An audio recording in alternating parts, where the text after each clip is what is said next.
Hello प्यारे बच्चों, आपका स्वागत है आज की मेरी क्लास में। आपको मालूम होगा कि मैं जो संविधान पढ़ा रहा हूँ आपको, और संविधान में जो मेरा टॉपिक चल रहा है वो संघीय कार्यपालिका एवं विधायिका चल रहा है। तो आइए बच्चों, बिना किसी देरी के हम लोग आज की क्लास की शुरुआत करते हैं। तो हमने जो पहला क्वेश्चन लिया है, तो मैंने प्यारे बच्चों अब तक मैंने 290 क्वेश्चन करा दिए हैं अपनी क्लास में। और आज जो मेरी क्लास है वो 301 क्वेश्चन नंबर 301 से शुरुआत कर रहे हैं हम। चलो बच्चों, बिना किसी देरी के शुरुआत करते हैं। राष्ट्रपति शासन को उसकी घोषणा के कितने समय के अंदर संसद द्वारा अनुमोदित कर दिया जाना चाहिए? तो प्यारे बच्चों, आपको मालूम होगा कि अगर जो राष्ट्रपति शासन है उसकी घोषणा कितने समय के अंदर संसद द्वारा अनुमोदित कर दिया जाना चाहिए, तो आपको बता दूं 2 महीने के अंदर कर दिया जाना चाहिए। देखो, राष्ट्रपति शासन अनुच्छेद 356 में कहा गया है कि राष्ट्रपति को किसी भी राज्य के राज्यपाल से प्रतिवेदन मिलने पर या अन्य ढंग से यह समाधान हो जाता है, मतलब मालूम हो जाता है कि ऐसी स्थिति में उत्पन्न हो गई है, मतलब कि राज्य में ऐसी उत्पत्ति उत्पन्न हो गई है जिससे उस राज्य का शासन इस संविधान के उपबंधों के अनुसार नहीं चलाया जा सकता। मतलब कि किसी राज्य में ऐसी स्थिति आ गई है, ऐसी सिचुएशन आ गई है कि राज्य जो है संविधान के खिलाफ जाकर ऐसी ऐसी चीजें कर रहा है जो संविधान के अनुरूप नहीं चलाया जा सकता। फिर इस स्थिति में हमारा राष्ट्रपति 356 के अंतर्गत, तो ऐसे में राष्ट्रपति संवैधानिक तंत्र की विफलता के कारण, किसकी? संवैधानिक तंत्र की। वही संविधान के अनुसार हमारा देश चलता है, आपको मालूम होगा। तो जिसके कारण संविधान तंत्र की विफलता के आधार पर आपात की घोषणा कर सकता है। यह घोषणा राष्ट्रपति द्वारा जारी किए जाने के 2 माह तक जारी रहेगा। यदि इसी बीच संसद के दोनों सदन इस घोषणा का अनुमोदन कर देते हैं, तो अनुमोदन के पश्चात यह 6 माह तक जारी रहती है। कितनी? अनुमोदन के बाद 6 माह तक जारी रहती है। राष्ट्रपति शासन अधिकतम 3 वर्ष तक बढ़ाया जा सकता है। कितने वर्ष तक बढ़ाया जा सकता है? राष्ट्रपति शासन 3 वर्ष बढ़ाया जा सकता है। आइए प्यारे बच्चों, आगे की ओर बढ़ते हैं। राष्ट्रपति के चुनाव के संबंध में निम्नलिखित में से कौन सा सत्य है? कौन सा सत्य है? देखो, हमारे राष्ट्रपति के चुनाव होते हैं तो उसमें हमें ऑप्शन दे रखे हैं, 2 ऑप्शन दिए हैं। आपको इन दोनों ऑप्शनों में से ऑप्शन पी ऑप्शन क्यू में से आपको बताना है कौन सा सही है। अगर राष्ट्रपति का चयन करने वाले पीठ, मतलब कि जो हमारा सदस्य होते हैं, जो पीठ होती है उसकी उल्लेखनीय व्यक्तियां हो, तो राष्ट्रपति के रूप में किसी भी व्यक्ति के चुनाव पर सवाल उठाया जा सकता है। ऑप्शन दूसरा है हमारा, राष्ट्रपति पद के लिए नामांकित, मतलब कि जो राष्ट्रपति के पद के लिए जो नामांकित व्यक्ति है वह अपना नाम मत पत्र पर दर्ज कराने के लिए उसको कम से कम 50 मतदाता की आवश्यकता होती है। कितनी? 50 मतदाता की, या प्रस्तावक के रूप में 50 मतदाता समर्थक के रूप में चाहिए होते हैं। भारतीय संविधान के अनुच्छेद 58 कितने? आर्टिकल हमारा 58 के अकॉर्डिंग राष्ट्रपति पद के लिए, कितने? 58 के अकॉर्डिंग राष्ट्रपति पद के लिए निम्नलिखित अर्हताएं होनी चाहिए। कितनी अर्हताएं होनी चाहिए? 58 के अकॉर्डिंग कितनी अर्हताएं होनी चाहिए? तो उसे भारत का नागरिक होना चाहिए, उसे 35 वर्ष की आयु का होना चाहिए, और लोकसभा का सदस्य होना चाहिए, निर्वाचित किया जाने योग्य हो, और चुनाव के समय लाभ के पद धारण ना किया हुआ हो।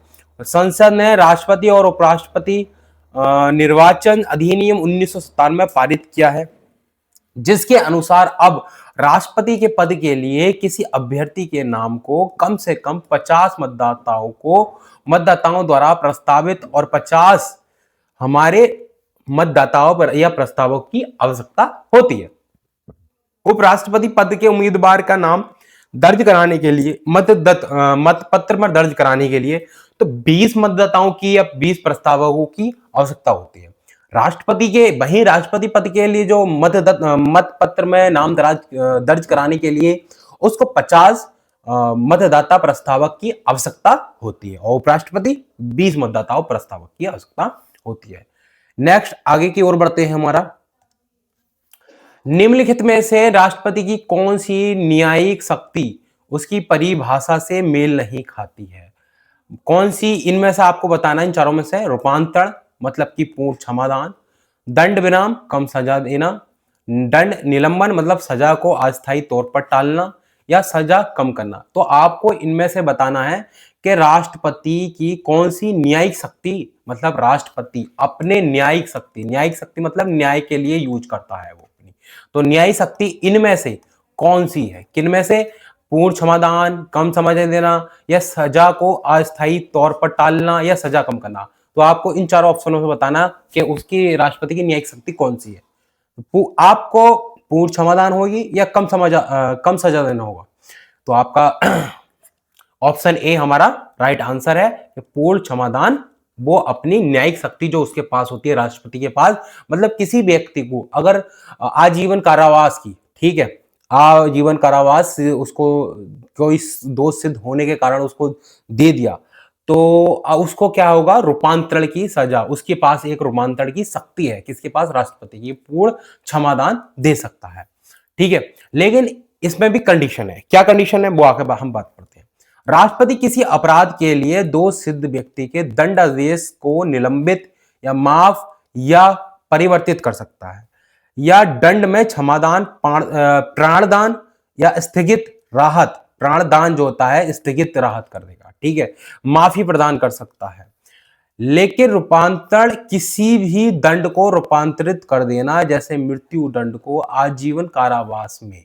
रूपांतरण का जो मतलब है, मतलब ये समझ लीजिए अगर किसी व्यक्ति को फांसी की सजा दे दी है तो उसको क्षमादान दिया जाएगा, पूर्ण तरीके से क्षमादान दिया जाएगा, और उसका रूपांतर जो होगा उसको आजीवन कारावास के लिए भेज दिया जाएगा। मतलब कि जो उसकी फांसी की सजा थी उसको माफ करके आजीवन कारावास में डालने के लिए मतलब कि उसकी शक्ति, उसको वो अपनी शक्ति का, इस शक्ति का यूज करता है जो उसको न्यायिक शक्ति कहलाती है उसकी, ठीक है प्यारे बच्चों। का संबंध दंड के प्रकार को बदलने से है, ना कि पूर्ण क्षमादान से है। आगे की ओर बढ़ते हैं। आगे की ओर हमारा क्वेश्चन है, क्वेश्चन नंबर 304। केंद्र में संघ कार्यपालिका में, क्या केंद्र में संघ कार्यपालिका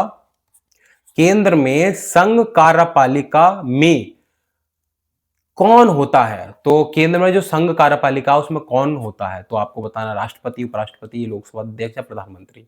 तो प्यारे बच्चों आपका जो आंसर, जो संघ कार्यपालिका होती है, जो संघ कार्यपालिका होती है उसमें राष्ट्रपति भी होता है हमारा। कौन होता है? राष्ट्रपति भी होता है हमारा, और हमारा उपराष्ट्रपति भी होता है। कौन होता है? उपराष्ट्रपति भी होता है, और हमारा प्रधानमंत्री भी होता है। कौन होता है? प्रधानमंत्री भी होता है, ठीक है। तो ये तीन व्यक्ति हैं, ये तीन व्यक्तियों से मिलकर हमारी कार्यपालिका में काम चलता है, ठीक है। केंद्र में संघ कार्यपालिका में राष्ट्रपति, उपराष्ट्रपति और राष्ट्रपति की सहायता देने के लिए अध्यक्ष के रूप में प्रधानमंत्री के साथ पूरी की पूरी मंत्री परिषद शामिल होती है। नेक्स्ट क्वेश्चन की ओर आगे बढ़ते हैं हम। स्वयं इस्तीफा देने के अलावा इनमें से किन पद्धतियों के द्वारा किसी राज्य के राज्यपाल को उनके पद से हटाया जा सकता है? मतलब कि स्वयं इस्तीफा देने के अलावा इनमें से किन पद्धतियों के द्वारा किसी राज्य के राज्यपाल को उनके पद से हटाया जा सकता है? तो आपको इनमें से ये बताना है कि वो स्वयं अगर वो इस्तीफा नहीं दे किसी राज्य के राज्यपाल, तो उनके पद से किसके अंतर्गत हटाया जा सकता है? राष्ट्रपति द्वारा, या लोकसभा द्वारा महाभियोग के, या विधानसभा द्वारा महाभियोग के। तो प्यारे बच्चों आपका जो आंसर है केवल राष्ट्रपति के द्वारा ही इसको हटाया जा सकता है, राज्यपाल को उनके पद से। सामान्यतः राज्यपाल का कार्यकाल पद ग्रहण से 5 वर्ष की अवधि के लिए होता है, किंतु वास्तव में वह राष्ट्रपति के प्रसाद पर्यंत पद धारण करता है। इसके अलावा वह कभी भी राष्ट्रपति को संबोधित कर अपना त्यागपत्र दे सकता है। किसको दे सकता है? राष्ट्रपति को, ठीक है, राष्ट्रपति को संबोधित करते हुए। राष्ट्रपति एक राज्यपाल को उसके बचे हुए कार्यकाल के लिए किसी दूसरे राज्य में स्थानांतरित कर सकता है। इसी तरह राज्यपाल जिसका कार्यकाल पूरा हो चुका है और उसकी उसी उसी राज्य या अन्य राज्य में द्वारा नियुक्ति भी किया जा सकता है। मतलब कि या तो उसी राज्य में उसको नियुक्त किया जा सकता है या किसी दूसरे राज्य में उसको राज्यपाल का कार्यभार संभालने के लिए दिया जा सकता है। ठीक है। राज्यपाल को हटाने के संबंध में संविधान में महाभियोग जैसा कोई भी प्रावधान नहीं है। महाभियोग सिर्फ राष्ट्रपति पर ही लागू होता है। नए क्वेश्चन की ओर आगे बढ़ते हैं। नया क्वेश्चन हमारा 1983 में स्थगित किसके राजपत्र का देश में राज्य और केंद्र सरकारों के बीच संबंध और अधिकारों के संतुलन को जांचना था और भारत के संविधान के ढांचे के भीतर परिवर्तन का सुझाव देना था। तो कौन सा है? सरकारिया आयोग। कौन सा? सरकारिया आयोग। अब देखो मतलब क्या है इसमें, ये बताना है आपको। जो चार्टर एक्ट था हमारा 1983 में जो स्थापित हुआ चार्टर एक्ट, वो देश में राज्य और केंद्र सरकारों के बीच में संबंध और अधिकारों के संतुलन को जांचना था, भारत के संविधान के ढांचे के भीतर परिवर्तन का सुझाव देना था। तो वो कौन सा आयोग था? सरकारिया आयोग। सरकारिया आयोग, इस आयोग का गठन सरकार ने जून 1983 में किया था। इसके अध्यक्ष सर्वोच्च न्यायालय के सेवानिवृत्त न्यायाधीश न्यायमूर्ति राजेंद्र सिंह की सरकारिया थे। इनका कार्य भारत के केंद्र राज्य संबंधों से संबंधित शक्ति संतुलन पर अपनी संतुति देना था। ठीक है। नेक्स्ट क्वेश्चन की ओर बढ़ते हैं हम। नेक्स्ट क्वेश्चन है हमारा नेक्स्ट क्वेश्चन है हमारा 30 नवंबर 2017 को। ये क्वेश्चन ज्यादा इंपॉर्टेंट है, छोड़ो। सरकारी बजट पेश करने की तारीख कौन तय करता है? तो हमारा राष्ट्रपति तय करता है। कौन करता है प्यारे बच्चों? राष्ट्रपति करता है। सरकारी बजट पेश करने की तारीख राष्ट्रपति तय करता है। भारत के संविधान में राष्ट्रपति को वित्तीय शक्तियां प्राप्त होती हैं। संविधान में हमारी राष्ट्रपति को वित्तीय शक्तियां प्राप्त होती हैं। अभी हमने न्यायिक शक्तियों के बारे में बात करी थी, जो रूपांतरण शक्ति थी उसके पास हमारी। धन विधेयक जो है राष्ट्रपति की, जो हमारा धन विधेयक है राष्ट्रपति की पूर्व अनुमति के बिना हमारा जो है, अरे यार, पूर्व अनुमति के बिना जो है वो संसद में प्रस्तुत नहीं किया जा सकता। जब तक अनुमति नहीं प्राप्त होगी धन विधेयक को संसद में प्रस्तुत नहीं किया जा सकता। यह विधेयक जो यह वार्षिक वित्तीय विवरणों को संसद के समक्ष रखता है। हमारा कौन सा? केंद्रीय बजट। भारत सरकार के राजस्व और व्यय लेखा, भारत सरकार के राजस्व और व्यय के लेखा परीक्षा के लिए भारत की संसद द्वारा गठित संसद के चयनित सदस्यों की एक समिति है। तो भाई देखो, जो भारत का राजस्व और व्यय लेखा की परीक्षा कौन करता है वो मैंने आपको बताया था भाई। लेखा परीक्षा, व्यय की परीक्षा जो है और समेकित समिति की जो, और जो व्यय का जितना भी है हमारा, कौन लेखा परीक्षा करता है? तो आपको मैंने बताया था नियंत्रक महालेखा परीक्षा कैग ऑफिसर करता है। लेकिन इसमें बदला है कि संसद द्वारा गठित संसद के चयनित सदस्यों की, जिसकी चयनित सदस्यों की एक समिति है। तो वो कौन सी समिति है? तो वो लोक लेखा समिति है। अब जो लोक लेखा समिति है, जो हमारे लोक लेखा समिति है, जो इसके जो भी इसका जो कार्य होता है वो हमारा नियंत्रक एवं महालेखा परीक्षक के द्वारा दिए गए के जो कार्य होता है उसी के द्वारा दिए गए होते हैं। लोक लेखा समिति पीएसी भारत सरकार के राजस्व और व्यय के लेखा परीक्षा के लिए भारतीय संसद द्वारा गठित संसद के चयनित सदस्यों की एक समिति है। इसमें कुल 22 सदस्य होते हैं, जिसमें से हमारे 15 सदस्य लोकसभा से होते हैं और जो हमारे 7 सदस्य होते हैं वो राज्यसभा से होते हैं। कितने? राज्यसभा से होते हैं। ठीक है प्यारे बच्चों। नेक्स्ट क्वेश्चन की ओर आगे की ओर बढ़ते हैं। निम्न में से कौन सा कटौती प्रस्ताव का एक प्रकार नहीं है? मतलब कि जो हमारे ये प्रस्ताव दे रखे हैं वो इनमें से बताना है कि कौन सा इनमें से कटौती का प्रस्ताव नहीं है। तो भैया इसमें से हमारा सटीक कटौती प्रस्ताव नहीं है, जो कि कटौती का ही प्रस्ताव नहीं है। सटीक कटौती जो हमारा प्रस्ताव है कटौती का एक प्रकार नहीं है जिसे संसद में प्रस्तावित किया जा सकता है। एक नीतिगत प्रस्ताव है, एक अर्थगत प्रस्ताव है, एक प्रतीक कटौती प्रस्ताव है। नीतिगत जो प्रस्ताव है हमारा, यह प्रस्ताव किसी विशेष मांग के तहत आने वाली किसी नीति के अस्वीकृत करने के लिए लाया जाता है। और अर्थगत कटौती प्रस्ताव, यह प्रस्ताव किसी विशिष्ट मद के लिए, किसी विशिष्ट मद के मांगी गई राशि में कमी करने के लिए जाता है। क्या कोई जो हमारी विशिष्ट हमारी मांग रख दी जाए और उस मांग में राशि इतनी बता दिया जाए, उसमें उस मांग में राशि को कम करने के लिए अर्थगत कटौती प्रस्ताव लाया जाता है। प्रतीक कटौती प्रस्ताव क्या होता है? यह प्रस्ताव सरकार के उत्तरदायी से संबंधित किसी विशेष विषय के संबंध में विरोध प्रकट करने के लिए लाया जाता है। जो हमारा एक प्रस्ताव होता है प्रतीक कटौती प्रस्ताव, जहां सरकार जो कोई भी कानून बनाती है, कोई भी किसी भी चीज पर, कोई भी विषय पर हमारा उसमें एक विरोध प्रकट करने के लिए ये हमारी एक कटौती प्रस्ताव, कौन सा? प्रतीक कटौती प्रस्ताव लाया जाता है। तो प्यारे बच्चों आगे की ओर बढ़ते हैं।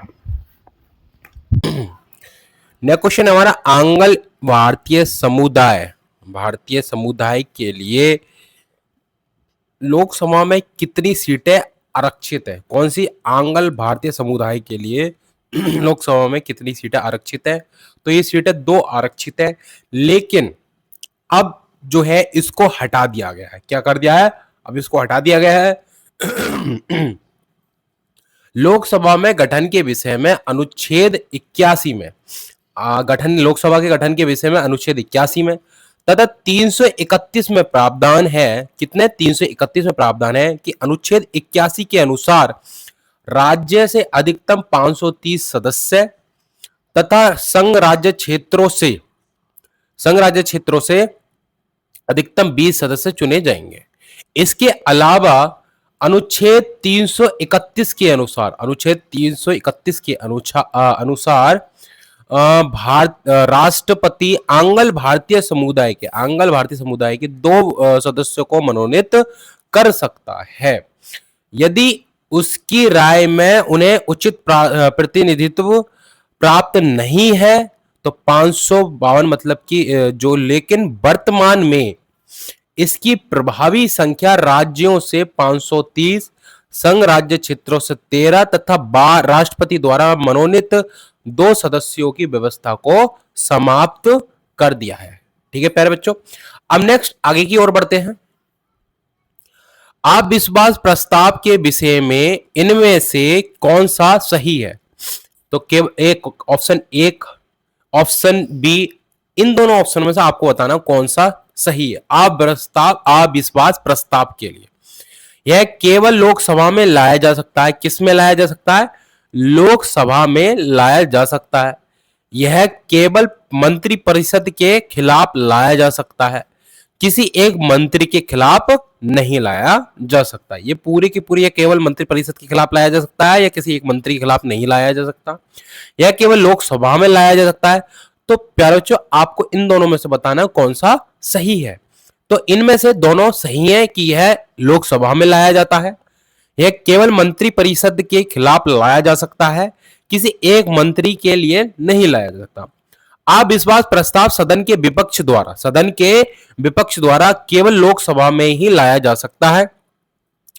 यह प्रस्ताव केवल मंत्री परिषद के खिलाफ ही लाया जा सकता है, किसी मंत्री विशेष के खिलाफ नहीं लेकर मतलब कि लाया जा सकता है। किसी एक व्यक्ति या किसी एक मंत्री के लिए नहीं लाया जा सकता, पूरी की पूरी मंत्री परिषद के खिलाफ लाया जा सकता है। अविश्वास प्रस्ताव हेतु किसी विशेष आधार की जरूरत नहीं होती है। ठीक है, मतलब अविश्वास प्रस्ताव हेतु जो है किसी विशेष आधार की जरूरत नहीं होती है। एक बार सदन में प्रस्तुत किए जाने के बाद यह सदन की सभी लंबित कार्यवाही धारण कर लेता है। सामान्यतः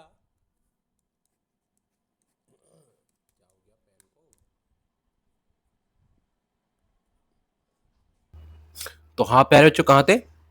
लंबित कार्यवाहियों को धारण करता है। सामान्यतः सदस्यों द्वारा बोले जाने के पश्चात प्रधानमंत्री पर दोषारोपण के संदर्भ में उत्तर देते हैं।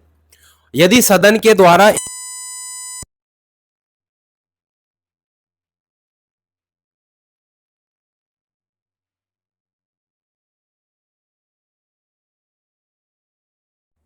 है, तो क्या होगा, मंत्री परिषद को अपना त्याग पत्र देना पड़ेगा। ठीक है प्यारे बच्चों, नेक्स्ट क्वेश्चन क्या आगे की ओर बढ़ते हैं। लोकसभा चुनाव अधिसूचित करने का अधिकार किसे है? मतलब कि जो लोकसभा का चुनाव है उसको अधिसूचित करने का अधिकार किसके पास है प्यारे बच्चों? तो आपको बताना है लोकसभा अध्यक्ष के पास है, चुनाव आयोग के पास है, राष्ट्रपति के पास है, या केंद्रीय मंत्रिमंडल के पास है। तो ये जो अधिकार है वो राष्ट्रपति के पास अधिकार है। किसका? लोकसभा चुनाव अधिसूचित करने का। किसका प्यारे बच्चों? लोकसभा चुनाव अधिसूचित करने का। लोकसभा का चुनाव अधिसूचित करने का अधिकार राष्ट्रपति को है। अधिसूचना जारी होने के बाद निर्वाचन आयोग का काम आ जाएगा। निर्वाचन आयोग अन्य निर्णय लेने हेतु स्वतंत्र हो जाता है। जैसे ही राष्ट्रपति अधिकार दे देता है तो निर्वाचन आयोग निर्णय लेने के लिए हेतु अपना मतलब कि निर्णय लेने के लिए स्वतंत्र हो जाता है। भारतीय संविधान के अनुच्छेद 324 कितने? 324, अनुच्छेद 324, अनुच्छेद 324(4) के अनुसार लोकसभा के और प्रत्येक राज्य की विधानसभा, लोकसभा और प्रत्येक राज्य की विधानसभा के प्रत्येक साधारण निर्वाचन से पहले तथा विधान परिषद वाले प्रत्येक राज्य की विधान परिषद के लिए प्रथम साधारण निर्वाचन से पहले उसके पश्चात प्रत्येक राष्ट्रपति निर्वाचन आयोग से परामर्श करने के पश्चात खंड 1 के द्वारा निर्वाचन आयोग को सौंपे गए कृत्यों के पालन से आयोग की सहायता के लिए उतने प्रादेशिक आयुक्त की नियुक्ति कर सकेगा जितने वह आवश्यक समझे। नेक्स्ट क्वेश्चन की ओर बढ़ते हैं। भारत की कम्युनिस्ट पार्टी का गठन कब किया गया? तो भारत की कम्युनिस्ट पार्टी है उसका गठन कब किया गया था? तो प्यारे बच्चों 1925 को किया गया था। भारतीय कम्युनिस्ट पार्टी भारत का एक साम्यवादी दल है।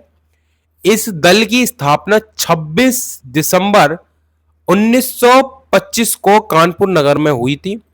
इसकी स्थापना एमएन राय ने की थी। किसने की थी? एमएन राय ने की थी। ठीक है, कम्युनिस्ट पार्टी का भारत का एक साम्यवादी दल है। नेक्स्ट क्वेश्चन की ओर बढ़ते हैं। निम्न में से कौन सा वक्तव्य राज्य के सदस्य के लिए सही है? मतलब कि जो इन दोनों वक्तव्य में से आपको बताना कौन सा सही है। किस चीज के लिए? राज्यसभा के सदस्य के लिए। राज्यसभा के सदस्य को वही वेतन और अन्य लाभ मिलते हैं जो लोकसभा के सदस्य को मिलते हैं। तो क्या बात ये सही है कि जो राज्यसभा के सदस्य हैं वही लाभ वही वेतन मिलेगा जो लोकसभा के सदस्य को मिलते हैं। और राज्यसभा के सदस्य एकल हस्तांतरणीय मत पद्धति के द्वारा राज्य विधानसभाओं द्वारा चुने जाते हैं। मतलब कि जो राज्यसभा के सदस्य हैं वे एकल हस्तांतरणीय मत पद्धति के द्वारा राज्य विधानसभाओं द्वारा चुने जाते हैं। क्या ये दोनों क्वेश्चन दोनों सही है? तो आपका राइट आंसर होगा हाँ, दोनों सही है। राज्यसभा लोकसभा के सदस्यों को वेतन और भत्ते समान रूप से मिलते हैं। राज्यसभा में राज्यों के प्रतिनिधियों का निर्वाचन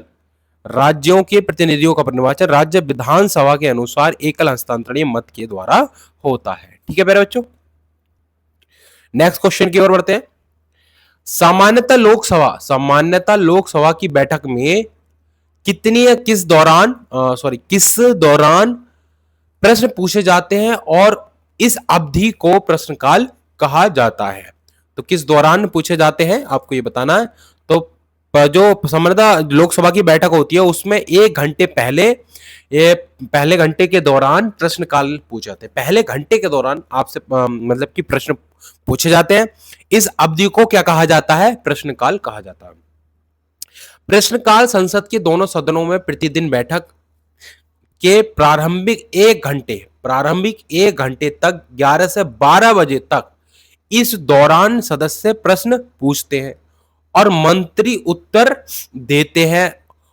प्रश्न 3 तरह के होते हैं। कौन कौन से होते हैं प्रश्न? देखो, जो पूछे जाते हैं प्रश्न वो 3 तरह के होते हैं। एक तारांकित होता है, एक अतारांकित होता है तथा अल्प सूचना वाले प्रश्न होते हैं।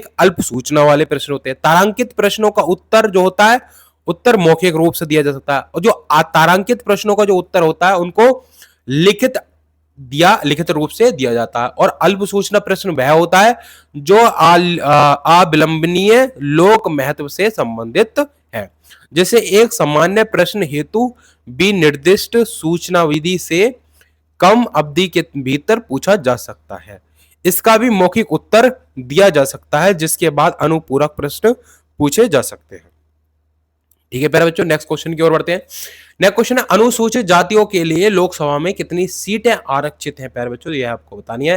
क्या 29 है, 34 है, या 47 है, या 17 है? तो प्यारे बच्चों आपका राइट आंसर होना चाहिए 47। कितनी? 47 जो सीटें हैं लोकसभा में आरक्षित है। किसकी? अनुसूचित जनजाति की। ठीक है, लोकसभा में अनुसूचित जनजाति मतलब कि अनुसूचित जो जनजाति होती है, अनुसूचित जनजाति एसटी के लिए 47 सीटें आरक्षित हैं, और अनुसूचित जातियों मतलब कि एससी के लिए 84 सीटें आरक्षित है। कितनी सीटें? 84 सीटें आरक्षित हैं। और किस आर्टिकल के तहत? अनुच्छेद 330 की, अनुच्छेद 330 के तहत। नेक्स्ट आगे की ओर बढ़ते हैं। लोकसभा की कितनी सीटें अनुसूचित जाति के लिए आरक्षित है? तो अभी हमने पढ़ा 84 है। कितनी है प्यारे बच्चों? 84 है। 84 सीटें लोकसभा में अनुसूचित जाति के लिए सुरक्षित है, तथा अनुसूचित जनजाति के लिए 47 सीटें आरक्षित है। ये हमने लास्ट क्वेश्चन में पढ़ लिया है। नेक्स्ट आगे की ओर बढ़ते हैं। सदन के अधिकार और विशेष अधिकार उसकी समितियों के और सदस्यों की अभिरक्षक तो कौन करता है? मतलब कि जो हमारे सदन का अधिकार है, विशेष अधिकार है, और उसकी समितियों और सदस्यों के अभिरक्षक कौन है? मतलब कि अध्यक्ष है, राष्ट्रपति है, या पीठासीन अधिकारी है, प्रधानमंत्री है? प्यारे बच्चों आपको ये इसमें से बताना। तो राइट आपका जो होगा पीठासीन अधिकारी होता है। पीठासीन अधिकारी जो है सदन के अधिकार मतलब कि जो सदन के अधिकार है, विशेष अधिकार है, उसकी समितियों और सदस्यों का अभिरक्षक होता है। ठीक है, नेक्स्ट क्वेश्चन की ओर बढ़ते हैं।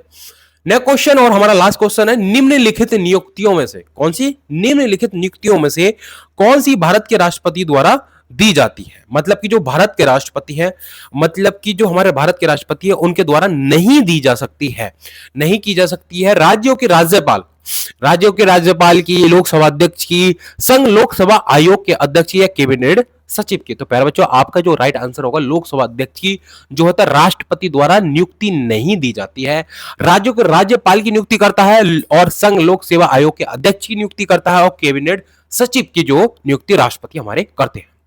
भारत के राष्ट्रपति द्वारा लोकसभा अध्यक्ष को नियुक्त नहीं किया जा सकता। भारतीय संविधान के अनुच्छेद 93 के अनुसार, किसके? अनुच्छेद 93 के अनुसार लोकसभा का अध्यक्ष लोकसभा अपनी प्रथम बैठक में ही अपने सदस्यों में से कर लेती है। जो हमारी लोकसभा होती है, लोकसभा की जो प्रथम बैठक होती है, और उसमें जो सदस्य होते हैं उन्हीं में से अपने सदस्यों की उन्हीं सदस्यों में से अपने अध्यक्ष की जो है नियुक्ति कर लेते हैं। और वर्तमान में लोकसभा अध्यक्ष जो है श्री ओम बिरला है। कितने हैं प्यारे बच्चों? श्री ओम बिरला है। तो हमारा राइट आंसर क्या है? ऑप्शन सी, लोकसभा अध्यक्ष।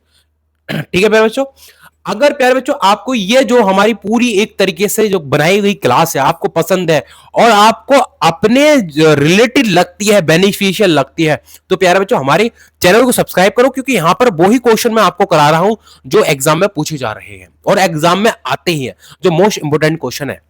तो थैंक यू सो मच।